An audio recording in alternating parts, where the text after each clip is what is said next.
হযরত আনাস ইবনে মালিক রাদিয়াল্লাহু আনহু থেকে বর্ণিত, তিনি বলেন, কিছু সংখ্যক সাহাবী জানাজার পাশ দিয়ে যাচ্ছিলেন, তখন তারা তার প্রশংসা সুলভ আলোচনা করলেন। নবীজি সাল্লাল্লাহু আলাইহি ওয়াসাল্লাম বললেন, ওয়াজাবাত, অর্থাৎ ওয়াজিব হয়ে গেছে।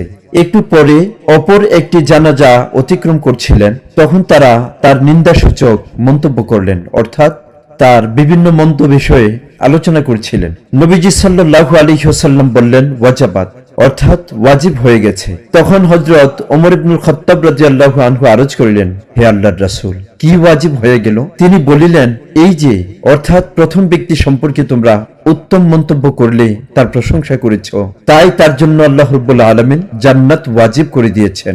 আর দ্বিতীয় ব্যক্তি, তার সম্পর্কে তোমরা নিন্দাসূচক মন্তব্য করেছ, অর্থাৎ লোকটি খারাপ ছিল, তার মন্দচারী বলেছ, তার জন্য আল্লাহ রাব্বুল আলামিন জাহান্নাম ওয়াজিব করে দিয়েছেন।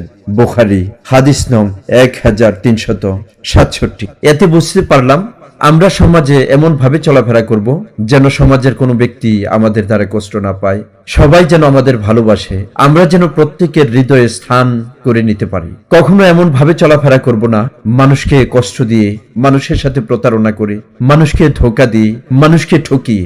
এতে যে আমি দুনিয়া থেকে চলে যাওয়ার পর তারা সকলেই আমার মন্দচারিতে লিপ্ত হয়ে যাবে, তাতে করে আমাদের আখেরাত বরবাদ হয়ে যাবে। অর্থাৎ তাদের মন্দচারিতার কারণে আল্লাহ রাব্বুল আলামিন জাহান্নামের ফয়সালা করে দিবেন। আসুন বেলা ফুরাবার আগে সুন্দরভাবে পথ চলি।